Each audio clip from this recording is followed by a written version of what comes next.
Jour après jour dans nos vies. C'est comme ça que le dimanche, en fait, on est dans le Saint-Lieu, quand c'est la continuité de la semaine et on vient pour se retrouver devant le Seigneur, entendre sa parole. Alors j'aimerais prendre plusieurs passages ce matin, et le premier passage se trouve dans Genèse 21. Genèse 21, on lira plusieurs passages, et le point commun de ces passages, c'est que ça concerne un puits où on allait chercher l'eau de manière naturelle, donc un événement quotidien, un événement traditionnel qui parlait au cœur de tout le monde, parce que c'était facile à comprendre ce que ça représentait. Et dans le chapitre 21, c'est pas la première fois qu'il est question d'un puits, puisque dans le chapitre 16, déjà il est question de Agar, qui se trouve près d'une source d'eau, près d'un puits. Mais dans le chapitre 21, il est question encore de Agar, qui se trouve perdue dans le désert avec un adolescent. Et je pense que c'est important de voir cet aspect-là. Tout d'abord, c'est que son fils était adolescent. C'est un garçon qui a souffert d'une certaine façon parce qu'il venait d'être renvoyé de chez son père et il se trouvait avec sa mère dans le désert. Et je me dis, ça me parle beaucoup pour les adolescents, parce que l'attitude de la mère était exemplaire à l'égard de son fils. Elle savait qu'il était en train de mourir. Elle savait que dans ce désert, il n'y avait aucune espérance de vie. Il n'y avait aucune espérance de survivre. Mais elle a crié à l'Éternel, n'est-ce pas ? Elle a élevé la voix vers l'Éternel en disant que je ne vois pas mon enfant mourir, je le mets plus loin, parce que je ne veux pas le voir mourir. Et le Seigneur lui a répondu, j'ai entendu la voix de l'enfant. Et il a ouvert les yeux de la maman et elle a vu un puits d'eau. Et ce que j'aimerais dire aux parents ici qui ont des adolescents, c'est que le monde dans lequel nous nous trouvons, c'est un désert. C'est un désert où la seule issue, le seul avenir, c'est la mort. Ne pensez pas que dans cette société, dans ce monde, il y a de l'espérance pour les enfants, pour les adolescents. Il n'y en a pas du tout. Et la seule espérance que vous pouvez avoir, c'est de crier à Dieu et de faire appel au Seigneur pour qu'il nous ouvre les yeux, qu'il nous montre la source, afin que nos enfants soient sauvés. On est dans le chapitre 4 de Galates, l'apôtre Paul décrit Agar comme étant la représentation de la loi. Et ce qui est très frappant, c'est que Dieu, bien sûr, a instauré la loi dans l'Ancienne Alliance. Il a instauré la grâce dans la Nouvelle Alliance, qui est bien plus merveilleuse. Mais dans l'Ancien Testament, il y avait la loi. Et Dieu, bien sûr, a honoré la loi et respecté la loi. Parce que ça venait de lui. On ne peut pas balader la loi, on ne peut pas mépriser la loi. Mais voyez combien la loi était présente près de cet adolescent dans le désert. Sa mère Agar, qui représentait la loi, était présente dans le désert à ses côtés. Et c'est elle qui a intercédé. Et nous sommes dans une société où on essaye d'enlever la loi. N'est-ce pas ? On a dit, voilà, tout ça c'est ringard, il faut changer tout ça. Et on doit donner à nos enfants la loi avant qu'ils connaissent la grâce. Parce que c'est la loi qui peut intercéder pour eux, qui peut leur rappeler le droit chemin plus tard. Et c'est un devoir, nous en tant que parents, de devoir leur donner la loi en espérant qu'un jour ils rencontrent la grâce. Voilà, donc priez pour les adolescents, priez pour les jeunes qui n'ont pas beaucoup d'avenir dans ce monde si anti-Dieu, n'est-ce pas ? Mais plus réjouissant que cela, j'aimerais parler de la grâce. Et la grâce est mentionnée dans quelques chapitres plus tard. La promesse, l'enfant de la promesse, Isaac, qui est d'ailleurs à l'origine du renvoi de Agar et de son fils, parce que les deux ne pouvaient pas cohabiter dans la même maison de manière spirituelle, parce qu'ils représentaient spirituellement la loi et la grâce. Et les deux ne peuvent pas cohabiter, n'est-ce pas, dans les vies. Et là aussi, au chapitre 24, il est question d'un puits. Et je trouve ce chapitre extraordinaire. Bien sûr, vous avez entendu des prédications, notamment Dave Vine, il y a quelque temps, qui avait prêché là-dessus. Remarquable prédication. Et c'était, vous l'avez certainement entendu, mais j'aimerais qu'on le revive ce matin, qu'on revive des choses de ce chapitre. Et dans le chapitre 24, il est question de ce serviteur qui est envoyé pour chercher une épouse pour Isaac. Et Isaac, selon Galates chapitre 4, représente la promesse de Dieu, qui est le Saint-Esprit, qui est la grâce de Dieu, le salut par la grâce et pas par la loi et par les œuvres. Et dans ce chapitre 24, il y a d'abord la personne du serviteur. Abraham appelle son plus ancien, son plus fidèle serviteur. Et vous savez que cet homme, il est remarquable parce que c'est lui qui aurait dû hériter. C'est lui, qui aurait hérité si Abraham n'avait pas d'enfant, n'avait pas eu d'enfant. C'est vraisemblablement le même qui aurait été l'héritier. Et c'était l'héritage de richesse énorme. Donc il serait passé de statut de serviteur à maître. Mais cet homme était fidèle à son maître, Abraham. Et il n'a pas considéré que ce qu'il aurait pu avoir et qu'il a raté à cause de la naissance, surtout d'Isaac, eh bien, que cela, c'était quelque chose de plus important que de servir son maître. Et il a obéi, il a été fidèle, même quand il fallait chercher une épouse pour le fils.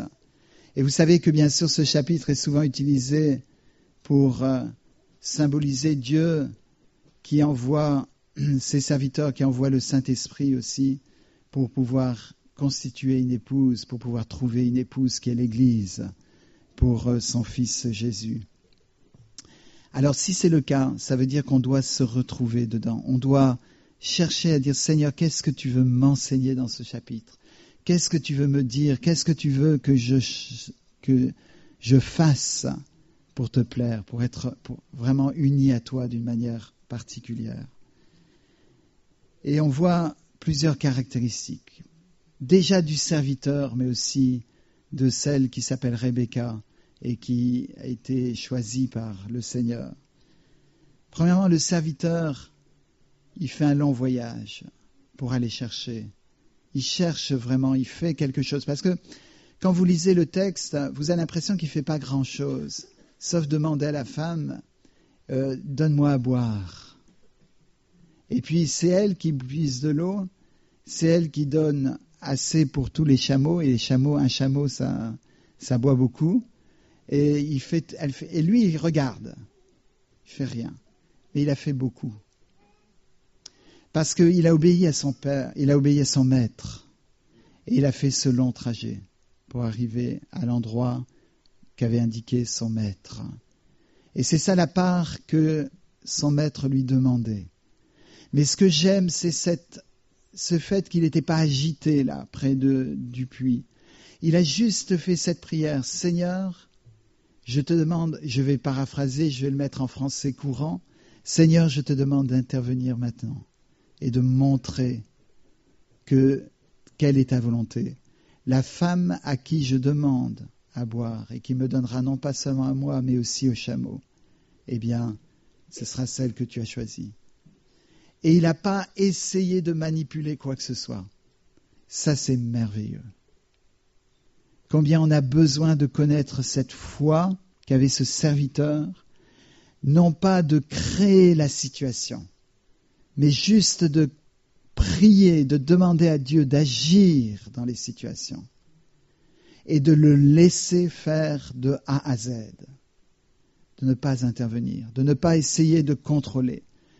Quelques chapitres plus loin, vous avez Jacob, certes béni de Dieu, certes choisi par Dieu, il incarne le peuple de Dieu, mais il l'incarne un peu trop bien, parce que le peuple de Dieu est souvent agité, n'est-ce pas ? Et là, lui, Jacob, il va là, au puits, Et puis, il y a les bergers. Alors, c'est pas chez lui, hein, attention.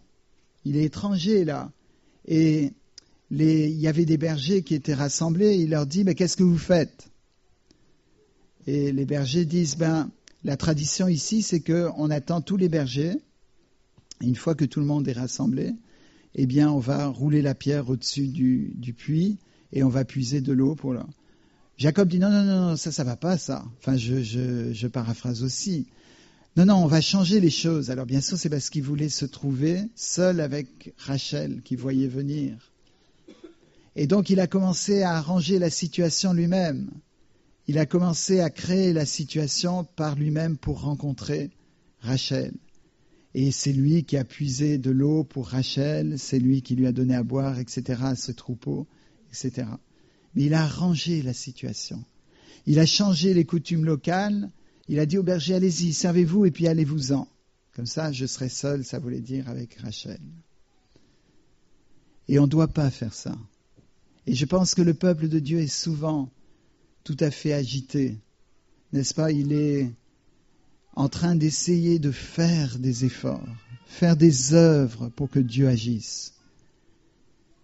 Mais l'attitude du serviteur qui représente au fond le Saint-Esprit, qui intercède pour nous par des soupirs inexprimables, nous dit Romains 8, eh bien le serviteur priait simplement, Seigneur agis, Seigneur fais l'œuvre. La question qui se pose, c'est est-ce que nous avons la foi en un Dieu tout-puissant qui agit, en un Dieu qui transforme, en un Dieu qui arrange les situations pour que les choses, les portes s'ouvrent, pour que le Saint-Esprit fasse son œuvre aussi dans les vies des hommes et des femmes. Quelquefois, on pense qu'il faut évangéliser par-ci, par-là. C'est vrai, si le Seigneur nous appelle à évangéliser, il faut le faire. Il faut obéir. Mais quelquefois, on va utiliser des techniques, on va réfléchir sur la procédure. On va mettre en place des stratagèmes, des procédures, des plans d'attaque. On va inviter des gens pour quelque chose qui est assez plaisant. Et quand ils viennent, on va essayer de leur parler de l'Évangile. Mais la puissance de Dieu se manifeste sans l'intervention de l'homme. Il n'y a pas besoin de faire ces stratagèmes, d'utiliser ces stratagèmes.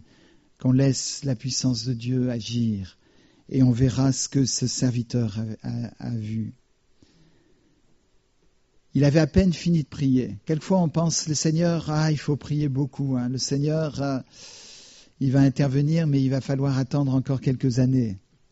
C'est possible, si vous avez la foi, qu'il faut attendre des années, eh bien, il vous sera fait selon votre foi. Vous devrez attendre des années peut-être. Mais ce serviteur savait qu'il était pressé. Il était pressé parce qu'il voulait rentrer vers Abraham et lui dire, voilà, j'ai accompli ma mission. J'ai fait ce que tu m'as demandé à faire. Et le Saint-Esprit agit comme il veut, mais il n'y a pas besoin nécessairement de temps. Le Saint-Esprit peut agir aujourd'hui. Et si vous êtes dans une situation difficile, si vous êtes dans une situation où vous avez besoin de l'intervention du Saint-Esprit, vous avez besoin qu'un miracle se passe devant cette montagne qui est devant vous, devant cette porte fermée complètement, eh bien attendez-vous à ce que le Seigneur agisse, mais faites cette prière simple qu'il a pu faire. Seigneur, fais réussir mon voyage, fais réussir ce que tu as décidé toi-même, accomplis-le. Et le Seigneur va agir, pas besoin de s'agiter. Il vous dira ce qu'il faudra faire, mais il agira. C'est le Dieu que nous prêchons. C'est un Dieu tout-puissant. C'est pas un Dieu qui fait seulement des choses possibles, guérir un rhume en 8 jours. N'est-ce pas? Les gens disent, voilà, le Seigneur m'a répondu, etc. Ou bien j'ai failli avoir un accident, le Seigneur est intervenu. C'est vrai que le Seigneur est intervenu, vous a protégé d'avoir un accident. Mais ça, il y a des non-chrétiens qui ont failli avoir des accidents et qui n'ont pas eu d'accident. Si c'est le seul témoignage qu'on peut donner, eh bien, c'est dommage. Est-ce qu'on peut donner un témoignage de la puissance de Dieu? Et le premier témoignage, c'est la transformation de la vie, radicalement.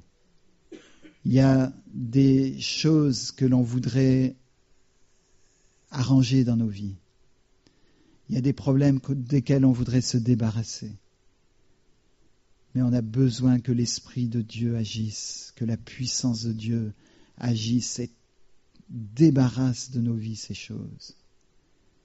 La première chose à dire, c'est « je suis coupable, je suis le seul responsable et je demande l'Esprit de Dieu d'agir ». Je ne vais pas essayer de me délivrer de ce problème. Je ne vais pas essayer d'arrêter en faisant toute une proclamation « Seigneur, au nom de Jésus, j'arrête maintenant, etc. » Non, vous comptez sur le Seigneur, mais vous attendez le Seigneur. Vous priez, vous attendez, vous désirez vraiment que le Seigneur intervienne dans vos vies. Et le Seigneur va nettoyer le temple, comme il l'a fait quand il était sur la terre. L'attitude de ce serviteur, c'était celle-là. Il connaissait Dieu, il connaissait le Dieu d'Abraham. Pourquoi il le connaissait ? Parce que son maître en avait fait la démonstration. Est-ce que les gens qui nous connaissent savent, sans même qu'on leur ait dit, que si un jour ils sont en difficulté, ils peuvent faire appel au Dieu que nous proclamons? Est-ce qu'en nous voyant, est-ce qu'en connaissant notre vie, ils savent que quand ils sont dans la détresse, ils peuvent crier à Dieu? Ce serviteur connaissait Dieu par l'intermédiaire de son maître. Il savait très bien que Dieu répondait. Il savait très bien que Dieu était tout-puissant. Hérode le savait, comme j'ai déjà dit plusieurs fois, quand il a fait garder Pierre avec 16 soldats pour le garder et des chaînes, parce qu'il savait que Dieu était tout-puissant. Mais il avait oublié que tout-puissant, ça voulait dire que 16 gardiens, c'était rien, que les chaînes, c'était rien, et que la porte de la prison, c'était rien. Mais voilà quelqu'un qui avait entendu de la puissance de Dieu, qui redoutait la puissance de Dieu. Dieu répond et Dieu agit. Mais c'est ce Dieu-là que nous voulons proclamer et que nous voulons rechercher. C'est ce Dieu-là que je veux connaître dans ma vie. Ce n'est pas un Dieu qui est lointain. L'apôtre Paul a dit « Je n'ai pas honte de l'Évangile, c'est la puissance de Dieu pour le salut de quiconque croit. » Il a dit « Nous n'avons pas prêché l'Évangile seulement par des paroles, mais aussi avec puissance. » La puissance de Dieu se manifestait, la puissance de Dieu doit se manifester parmi nous et dans nos vies premièrement, pour que les situations impossibles se réalisent. Et à peine avait-il fini de faire cette prière, ce serviteur, qu'il a vu une jeune fille qui approchait. Et il lui a dit « Donne-moi à boire ». C'était une parole prophétique, parce que c'est Jésus lui-même qui, dans le Jean chapitre 4, des années plus tard, a dit à une femme « Donne-moi à boire ». Et j'aimerais vous demander si Jésus vous dit ce matin « Donne-moi à boire ». Quelle est l'eau que vous allez lui donner? Quelle est l'eau que vous pouvez lui donner? La Samaritaine ne lui a rien donné. Elle a discuté, elle a commencé à discuter avec Jésus. Et c'est quand même cruel, n'est-ce pas? Jésus, il a soif et elle commence à parler de la pluie et du beau temps, parler de la religion après. On est comme ça. Hein? Jésus nous dit « Donne-moi à boire ». Et on dit « Comment toi qui es le Dieu de l'univers, toi le créateur de l'eau, c'est toi qui me demandes à boire ?» Et on commence à discuter. Et Jésus attend quelque chose. Il attend que vous puissiez puiser de l'eau. Puiser dans votre vie de cette eau et lui présenter cette eau en disant « Je ne suis pas digne de donner cette eau parce qu'elle est sale ». L'eau qui est dans vos vies est sale. L'eau qui est dans ma vie est sale. Elle a été foulée, elle a été piétinée, elle a été salie par le péché. Et Jésus nous demande « Donne-moi de l'eau ». Parce qu'il veut recevoir de nous ce que nous avons à l'intérieur pour pouvoir nous purifier, pour pouvoir nous sanctifier et pour pouvoir donner cette eau de la vie éternelle. Il veut d'abord qu'on donne notre eau qui est sale, notre eau qui est impure, notre eau qui nous caractérise, nous. Et au lieu de faire ça, nous argumentons, nous parlons, nous discutons avec Jésus de religion, en disant « c'est pas toi qui devrais... Comment toi tu me demandes de l'eau, etc. » Le Seigneur va nous donner cette eau vive, mais il va nous poser cette question, donne-moi à boire. Et il a voulu entendre de la Samaritaine, je n'ai pas de mari, j'ai un problème dans ma vie, j'ai quelque chose qui fait que je ne peux pas te donner d'eau. Je ne peux pas te donner ce que tu me demandes. Et c'est vrai qu'on ne peut rien donner au Seigneur. Quelquefois on dit, prends mon cœur, prends ma vie, je te la donne, et on a l'impression de donner, d'être très gentil, d'être généreux. Mais c'est la misère qu'on donne. Quand les gens disent, et je le dis souvent, quand les gens disent, voilà, si je me donne au Seigneur, qu'est-ce que je vais perdre ? Eh bien, dans ce cas-là, le seul conseil qu'on puisse donner à ces gens, c'est de ne pas se donner au Seigneur. Si vous avez peur de perdre quelque chose, alors que votre vie est une vie de misère, de péché, de souillure, et vous avez peur de perdre ça, alors que Dieu veut vous donner le Saint-Esprit, ça veut dire que vous êtes en train d'argumenter, de parler, au lieu de tomber à genoux et de demander pardon, au lieu de venir à Christ et de dire « Seigneur, moi je peux rien t'apporter sauf ma souillure ». Et c'est ça que Jésus veut, n'est-ce pas ? Pour pouvoir le mettre à la croix, le clouer à la croix du calvaire et puis pouvoir nous donner le Saint-Esprit à la place. Il n'y a rien à perdre. C'est extraordinaire de voir l'œuvre de Dieu. Mais Rebecca n'était pas de la sorte, elle n'était pas comme la Samaritaine. Elle a répondu sans le savoir, elle a répondu à la voix du Seigneur, à la volonté du Seigneur. C'est ça l'Église que Dieu veut. Elle incarnait sans le savoir la promesse de l'Église. Elle incarnait la Nouvelle Jérusalem.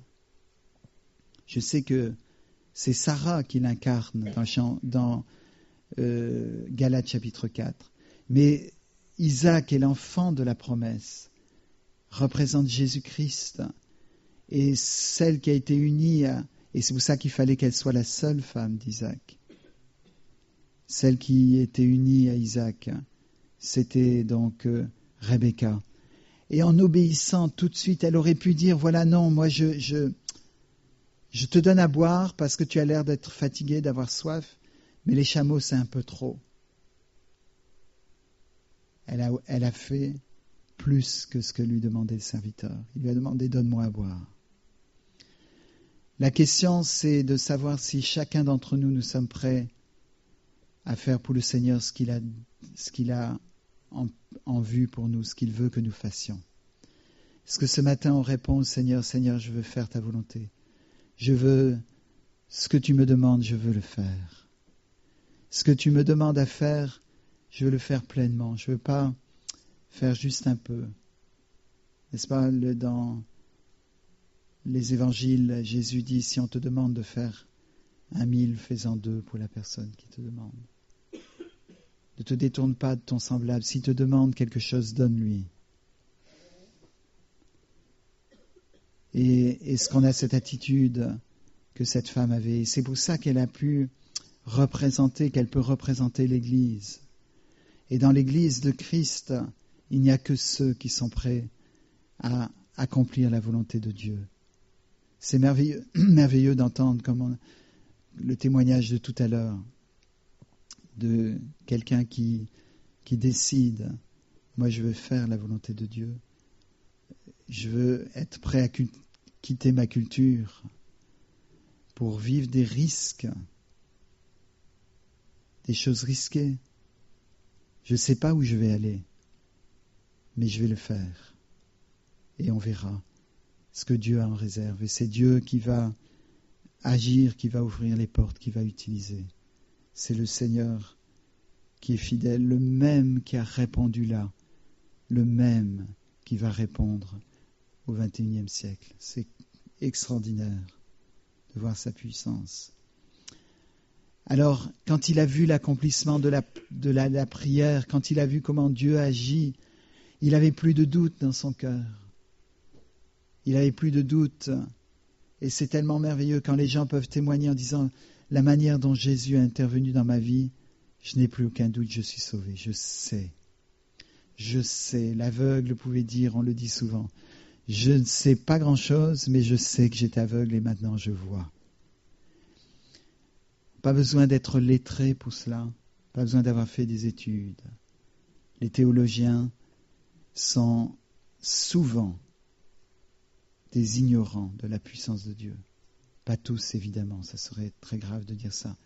Mais combien de théologiens connaissent beaucoup sur Dieu, mais ne connaissent pas la personne de Dieu, ne connaissent pas la puissance de Dieu dans leur vie.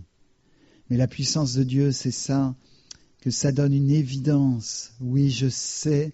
Il savait que son voyage était réussi, que Dieu avait accompli, que c'était elle. Il savait que c'était elle qui était la choisie, l'élue de Dieu pour le fils de son maître. Est-ce que vous savez que Dieu a répondu dans votre vie? Vous savez que vous êtes dans la volonté de Dieu, que vous êtes en train de vivre des moments glorieux par la grâce de Dieu et que Dieu va agir et donc il va bénir le reste de votre vie. Et il a offert quelque chose. Dieu donne. Dieu donne parce qu'il aime. Vous savez que dans le verset qu'on connaît tellement bien, car Dieu a tant aimé le monde qu'il a donné. Le verbe donner va suivre aimer de très près dans le texte, parce que ça va ensemble. On se donne quand on aime. Et ce serviteur, il aimait cette femme, pas pour lui, mais pour le fils de son serviteur, de son maître. Et il a offert des cadeaux de son maître, bien sûr que son maître avait prévu. Mais vous voyez la foi. Ils sont partis avec des cadeaux parce qu'ils savaient au fond, Abraham, que Dieu allait répondre. Et donc voilà les cadeaux qu'il a fait. Remarquez les cadeaux. Bracelet en or et une boucle pour le nez. Je ne recommande pas les gens de mettre une boucle au nez. Mais je vous fais juste remarquer que c'était le cadeau. Et si vous lisez Ézéchiel, je crois, chapitre 16, eh bien c'est ainsi que Dieu a revêtu Jérusalem. Je crois que c'est Jérusalem ou Samarie. Il lui a mis une boucle au nez.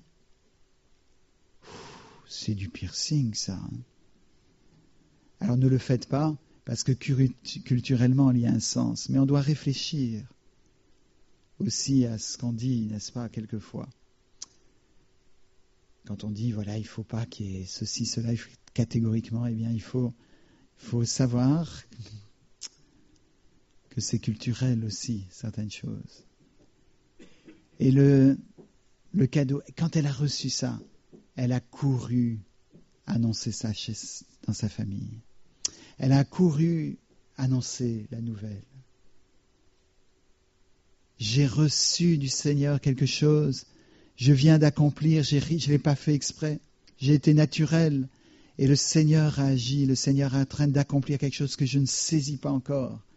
Elle a couru, et j'ai lu dans la traduction de l'Ancien Testament faite par le rabbin Tzadok Khan, le grand rabbin de France d'il y a plusieurs décennies, c'est très beau, elle est allée dans la chambre de sa mère. Elle est allée dans la chambre de sa mère annoncer la nouvelle, proclamer la nouvelle. Ici, je crois que c'est dans la maison, probablement dans la maison de son père que c'est mis. Mais là, c'était dans la chambre de sa mère. Premier endroit où il faut aller. Physiquement et spirituellement. Il faut aller proclamer dans la chambre de sa mère ce que Dieu a fait pour nous. La chambre de la mère, c'est pas seulement un endroit physique, c'est aussi spirituellement. C'est l'héritage que vous avez reçu, c'est celle qui vous a nourri, celle qui vous a donné la vie. C'est la nature humaine que vous avez reçue. Vous devez aller proclamer, il y a eu un changement, il y a eu une nouvelle naissance. Maintenant, je vais être détaché de cette nature. Je dois le proclamer, je dois le déclarer. Je serai détaché parce que je suis promise à quelqu'un d'autre. Sans me rendre compte, je viens d'être choisi par le Dieu Tout-Puissant pour faire partie, pour appartenir à quelqu'un d'autre. Et je veux le proclamer là où il y a eu les liens, le cordon ombilical. Là où il y a eu cet attachement, je veux proclamer que maintenant je suis libre. Si vous lisez le Cantique des Cantiques, n'ayez pas peur de lire le Cantique des Cantiques, c'est merveilleux comme histoire. Quand vous lisez le Cantique des Cantiques, c'est vers la fin du Cantique des Cantiques, je n'ai pas la référence exacte, je peux la trouver, mais je ne veux pas interrompre ce que je voulais dire là-dessus. C'est que la femme dit « Je t'emmènerai là où ma mère m'a conçu ». Est-ce que dans votre vie, vous avez amené le Seigneur Jésus? Est-ce que vous avez proclamé la bonne nouvelle du fait que vous avez été choisi pour appartenir au Seigneur? Est-ce que vous l'avez proclamé dans tous les domaines de votre vie? Ou est-ce qu'il y a encore des liens au passé, du passé? Est-ce qu'il y a encore des attachements? Est-ce qu'il y a encore des choses qui vous attachent à des pratiques du passé? Est-ce qu'il y a encore des choses qui vous attachent à votre culture? Est-ce qu'il y a encore des choses qui vous attachent à votre héritage familial, votre éducation? Quand on vous a dit que c'est comme ça et pas autrement. Le Seigneur agit de cette manière-là, et si tu n'es pas dans cette manière-là, alors tu n'es pas en la volonté de Dieu. Est-ce que vous avez été détaché de votre éducation évangélique pour donner votre vie au Seigneur, pour proclamer dans tous ces domaines? Maintenant, ce n'est plus mon passé, ce n'est plus mon histoire, ce n'est pas mon éducation qui va dicter ma vie. C'est un certain Isaac que je ne connais pas. C'est un certain Jésus que je ne connais pas encore. Et si vous venez à Christ, si vous acceptez de suivre Jésus-Christ, il faudra proclamer ça dans tous les domaines de votre vie. La maison de votre mère, la maison de votre père. Je proclame. C'est pas agressif, c'est pas dire je proclame que vous n'avez plus. C'est pas eux. C'est facile quelquefois pour quelqu'un qui est un petit peu révolté contre ses parents de dire c'est plus vous qui commandez ma vie. C'est dire aux autorités spirituelles de votre passé qui dirigent encore vos façons de réagir, vos façons de penser, de vos façons de croire, de dire non, maintenant, c'est Jésus qui va dicter ma vie. C'est plus ce qui m'a dicté jusqu'à présent, c'est Jésus. C'est Jésus et je le proclame, je le déclare. Le serviteur est rentré dans la maison du Père, dans la maison de la Mère. Il est rentré, mais il n'est pas resté. Et ça, c'est aussi frappant. Jacob, il est rentré des années après, mais il est resté. Bien sûr, il devait rester parce qu'il fuyait Ésaü. Mais il est resté. Il y a eu beaucoup de difficultés. Il a arrangé tout un tas de choses. Il a arrangé que ce soit Rachel et pas Léa. Alors Dieu a béni Léa, plus que Rachel. On ne pense pas ça, mais Léa a donné naissance à Lévi, le père des sacrificateurs. Elle a donné naissance à Judas, le tribu de laquelle est issu Jésus. Rachel a donné naissance à 2 garçons, et c'est parce que le Seigneur a eu compassion d'elle à la fin. Mais elle n'a pas eu trop de chance. Joseph, c'était vraiment un représentant de Christ. Mais en fait, on ne parle plus de Joseph, après on parle d'Éphraïm et Manassé, et ce n'était pas des tribus faciles. Et ensuite, elle a donné naissance à Benjamin, et les Benjamites, comme tribu, étaient une tribu problématique. Ils ont fait des histoires. Mais Dieu n'a pas oublié, bien sûr, Saul de Tarse était de la tribu de Benjamin. Le Seigneur est bon, le Seigneur met un équilibre en tout. Mais il a essayé d'arranger beaucoup de choses, Jacob. Il a essayé d'arranger de se trouver seul avec Rachel pour pouvoir lui dire, voilà, au fond, c'est toi que j'ai choisi. Il a essayé d'arranger énormément de choses et Dieu a dû lui montrer dans sa vie que même s'il pouvait se battre avec Dieu, dans le Genèse 32, eh bien, et même s'il était vainqueur dans beaucoup de ses arguments et dans ses combats avec Dieu, eh bien, il avait besoin de la bénédiction de Dieu. Je ne partirai pas, à moins que tu m'aies béni, a-t-il dit. Moïse, plus tard, s'est aussi trouvé dans un puits. Et c'est là aussi qu'il a rencontré son épouse, Séphora. Lui aussi, il a servi, n'est-ce pas? Il a servi, il a donné l'eau pour le troupeau de Séphora et de ses sœurs.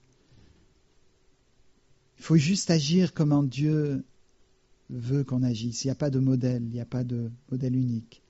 Le Seigneur va nous indiquer, mais est-ce que notre désir, c'est de le connaître? Est-ce que notre désir, c'est d'appartenir à Isaac, celui que Dieu a choisi? Est-ce qu'on est prêt à faire comme Rebecca a fait et comme la femme dans le Cantique des Cantiques a fait, de emmener Jésus dans les domaines de notre vie les plus secrets? Ou est-ce qu'il y a un domaine dans notre vie où on dit « Seigneur, tu ne vas pas là. Seigneur, ça me fait trop mal si tu y touches. » Ce matin même, s'il y a un domaine qui est trop sensible de votre vie, je vous demande de l'apporter à Jésus, de venir à Jésus et de dire « Seigneur, ce domaine-là, tu le touches. Je veux voir que tu agis. Je vais te prier ce matin et te demander que tu agisses par le Saint-Esprit pour que ce domaine t'appartienne. » Parce que Dieu veut la totalité. L'Église, Rebecca s'est donnée entièrement, n'est-ce pas? Et elle a dû le déclarer. C'est son père, son frère sont venus lui dire « Alors, est-ce que tu veux partir avec cet homme ou est-ce que tu veux encore rester ?» Elle a dit « Je partirai. » Est-ce que ce matin, les uns les autres, est-ce que moi-même, on est prêt à dire au Seigneur « Seigneur, je me donne totalement à toi. Il n'y a pas de domaine que je veux retenir pour moi. Il n'y a pas un domaine que tu ne peux pas toucher. Ça t'appartient. » Et la femme Rebecca a suivi le serviteur. Et le serviteur l'a amené près d'Isaac. Et Isaac, il est dit tout simplement que Isaac l'a amené dans la chambre de sa mère. Parce que Sarah était morte. Il l'a amené dans la chambre de sa mère. Et c'est extraordinaire, parce que c'est ce que Jésus va faire. Il va vous amener dans la chambre de sa mère. Ah, bien sûr, vous avez peur. Vous avez peur que je dise, il va vous amener chez Marie. Sa mère n'était pas Marie. Marie était la mère de Jésus en tant qu'homme. Marie est morte. Elle était une femme qui a vécu jusqu'au bout pour Jésus. Elle était une chrétienne, une des premières chrétiennes. Mais c'est tout. La mère de Jésus, c'est l'Église. C'est l'épouse, mais c'est l'Église. Parce qu'il a dit, qui est ma mère? Qui sont mes frères? Donc c'est Jésus qui donne la réponse. Il a dit, ce sont ceux qui font la volonté de mon Père. Quand Marie a dit, qu'il me soit fait selon ta volonté ou selon ta parole, elle a dit que je devienne, si je traduis, que je devienne ta mère, que je devienne la mère de Christ. Parce que je fasse la volonté de Dieu, ça veut dire que vous êtes la mère de Christ, le frère de Christ, la sœur de Christ. Et c'est là où Isaac a amené Rebecca. Il l'a amené à faire partie de sa mère, au fond, qui est l'Église. Dans Galates chapitre 4, il est dit que Sarah représente la nouvelle Jérusalem. La Jérusalem céleste, qui est décrite dans l'Apocalypse comme étant l'épouse de Christ. C'est l'Église qui est constituée de gens qui ont donné leur vie totalement au Seigneur, qui sont prêts à être unis à Jésus sans condition. Malheureusement, s'il y a quelque chose qui nous retient, nous ne pouvons pas être l'épouse de Christ. Nous ne pouvons pas être partie de cette Église. de cette église avec un grand E, je ne parle pas de cette église locale. Ce matin, il est nécessaire que nos cœurs fléchissent devant Dieu. Il est nécessaire que puissions dire au Seigneur, prends tous les domaines de ma vie. Rentre dans tous les domaines, ils t'appartiennent entièrement. Il n'y a rien à moi qui ne soit à toi. Jésus nous a tout donné. C'est à nous de tout donner aussi au Seigneur en retour. Que le Seigneur nous aide et qu'il agisse. Et c'est là où on commence à découvrir, Rebecca a pu voir que ces moments glorieux qu'elle a connus avec le serviteur n'étaient que le début d'une vie glorieuse et d'une promesse glorieuse avec Isaac. Et elle ne le savait pas, mais qu'au XXIe siècle, on parlerait d'elle, qu'elle serait le sujet de l'attention, de l'intérêt, de la méditation, en représentant l'Église. Que Dieu nous parle chacun ce matin et qu'il nous transforme. Amen.